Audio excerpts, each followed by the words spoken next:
میں نے کہا جی جس وقت تقریر ختم ہو جائے تو پھر آپ تشریف لے آئیں۔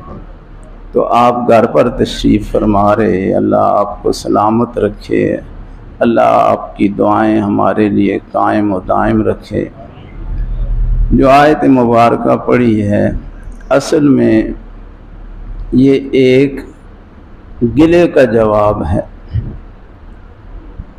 ایک شکوے کا جواب ہے، اور گلہ وہیں پر ہوتا ہے جہاں پر محبت ہوتی ہے۔ تعلق نہ ہو تو پھر نہ شکوہ ہوتا ہے، نہ ہی گلہ ہوتا ہے، نہ شکایت ہوتی ہے۔ تو اللہ سبحانہ و تعالی ذکر کرنے والوں سے مخاطب ہے، لوگوں سے مخاطب ہے، اور انہیں توجہ دلا رہا ہے کہ فَاذْکُرُونِی، مجھے یاد کرو۔ اب کبھی کبھی ذکر میں آنے والا وہ یہ کہتا ہے، یہ گلہ کرتا ہے کہ مجھے کوئی محسوس نہیں ہوا، مجھے کوئی پتہ نہیں چلا، مجھے کوئی اس طرح لطف نہیں آیا، مجھے وہاں پر کوئی سکون محسوس نہیں ہوا۔ تو اللہ اس کے اس گلے کا جواب دیتا ہے، اے آنے والے، تو اپنی حیثیت کو دیکھ کہ تو کون ہے، تیری کیا حیثیت ہے، لیکن کیا تیرے لیے یہ کام ہے کہ تم مجھے یاد کرو تو میں بھی تمہیں یاد کرتا ہوں؟ اس سے بھی بڑا کوئی انعام تمہیں چاہیے، اس سے بھی بڑا مرتبہ تمہیں کوئی چاہیے کہ تمہاری تو کوئی حیثیت ہی نہیں ہے، اور میں تو احکم الحاکمین ہوں، رب العالمین ہوں، رب العالمین ہوں، اور میں تو مالک کائنات، خالق کائنات ہوں۔ لیکن جب تو فرش پر بیٹھ کر مجھے یاد کرتا ہے تو میں عرش سے تجھے یاد فرماتا ہوں۔ اس سے بھی کوئی بڑا تجھے مرتبہ چاہیے کہ تیرا نام وہاں پہنچ جائے، تیری یاد وہاں پہنچ جائے جس کی یاد کے لیے ہر ایک تڑپ رہا ہے۔ اور پھر حدیث شریف اس کی تشریح کرتی ہے، اور وہ اتنی محبت کا جملہ ہے۔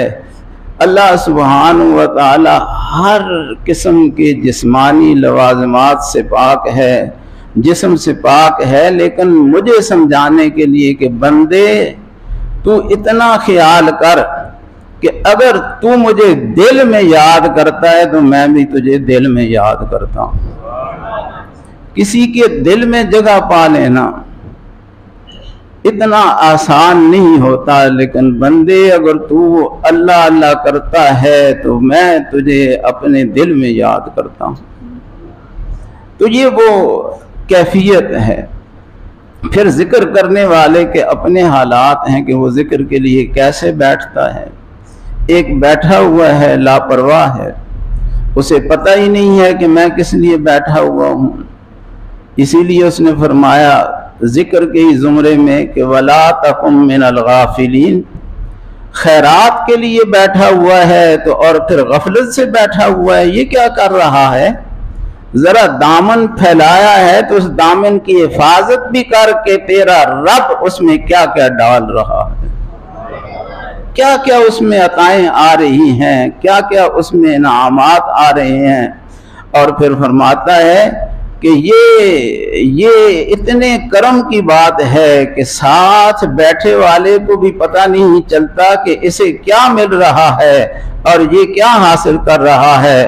فرماتا ہے یہ تو میرے اور بندوں کے درمیان ہے، آخذین ما آتاہم ربہم، اللہ دے رہا ہوتا ہے، ان کا رب دے رہا ہوتا ہے اور وہ لے رہے ہوتے ہیں، وہ لے رہے ہوتے ہیں، کسی دوسرے کو پتہ بھی نہیں ہے۔ وہ یہی سمجھتا ہے کہ یہ آنکھیں بند کر کے ویسے ہی بیٹھا ہوا ہے، لیکن وہ آنکھیں بند کر کے جو بیٹھا ہوا ہے اس کی آنکھ کہیں اور لگی ہوئی ہوتی ہے، اس کی آنکھ کہیں اور لگی ہوئی ہوتی ہے، اس لیے اس نے دنیا سے آنکھ بند کر لی ہے، کیونکہ اب وہ دنیا سے بات نہیں کر رہا بلکہ دنیا والے سے بات کر رہا۔ اب وہ منگتا بن کر بیٹھا ہوا ہے تو وہ دنیا کا طالب نہیں ہے، وہ تو خالق کے دنیا کا طالب بن کر بیٹھا ہوا۔ تو یہ ہے فَاذْكُرُونِی اذکرکم۔ پھر اسی لیے اگلا جملہ فرمایا وَاشْکُرُوا لی، بندے اس انعام پر شکر کر کہ تو اگر رب کو یاد کر رہا ہے تو تیری تو حیثیت کوئی نہیں ہے۔ هل أتى على الإنسان حين من الدهر لم يكن شيئا مذکورا۔ اور آج تیرا مرتبہ یہ ہے کہ ادھر تیرے لب ہلتے ہیں، ادھر رب تجھے قبول فرما لیتا ہے۔ ایک وقت تھا کہ تو کوئی حیثیت کی نہیں تھی تیری، تو نہ ہی تیرا کوئی مرتبہ تھا۔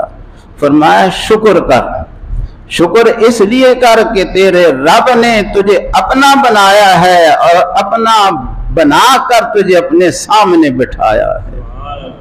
وَاشْکُرُوا لِی، اور میرا شکر کرو کہ میں نے تمہیں یہ موقع دے دیا ہے، اور میں نے تجھے وقت دے دیا ہے، میں نے تجھے صحت دے دی ہے، میں نے تجھے سوچنے کی مہلت دی ہے، ورنہ سوچنے سے پہلے ہی تو چلا جاتا تو پھر کیا ہوتا۔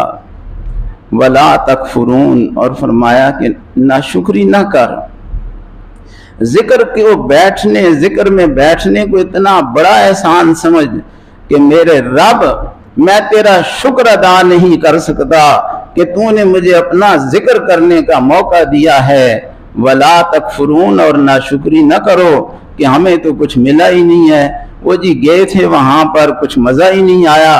تمہیں کیا مزہ آئے، اس سے بڑھ کر کوئی لذت ہے کہ تیرا رب تجھے یاد فرما رہا۔ کہ اللہ ہم سب کو ذکر کی لذت عطا فرمائے اور ذکر کے لیے صحیح طور پر بیٹھنے کا موقع عطا فرمائے۔ وآخر دعوانا۔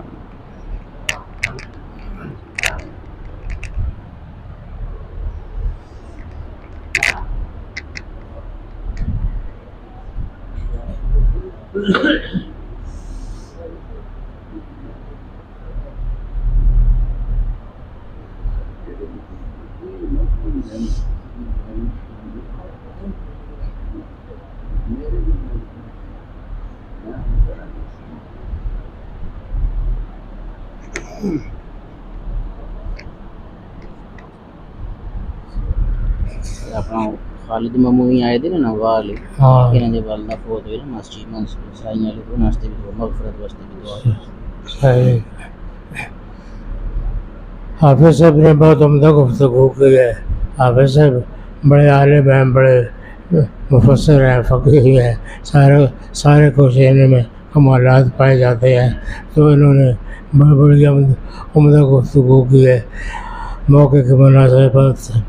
اور یہ باقی جو لوگ ہیں یہ بھی بڑی محبت اور شوق کے ساتھ اس میں شامل ہیں، اور یہاں کچھ لوگ ہیں جن کی عائزہ اقارب وفات پا چکے ہیں، ان کی بھی مسائل درپیش ہیں، تو وہ ان کی بھی لیے دعا کر دیں۔ اللہ پاک سب کا درجہ بلند فرما دے، سب کو اپنی محبت عطا فرما دے، سب کو معرفت عطا فرما دے۔ اور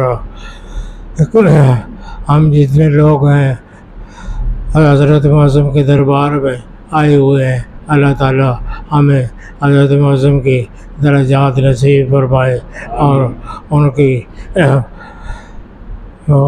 خوشی نصیب فرمائے، اور بارگاہ میں جو حاضری ہوتی ہے یہ ادب کے ساتھ حاضری نصیب ہو، اور ان دونوں جہاں کی خوشیاں نصیب ہے۔ اور باقی جتنے بھی حاضرین آئے محبت کے ساتھ، شوق کے ساتھ، اور حافظ صاحب جو ہیں یہ بھی واپس جانے کے لیے تیار ہیں، اللہ تعالیٰ ان کو بھی صحت دے اور صحت کے ساتھ رہنا اور بسنا اور جانا نصیب فرمائے۔ وصلی اللہ علیہ سیدنا و مولانا محمد و آلہ و اصحابہ۔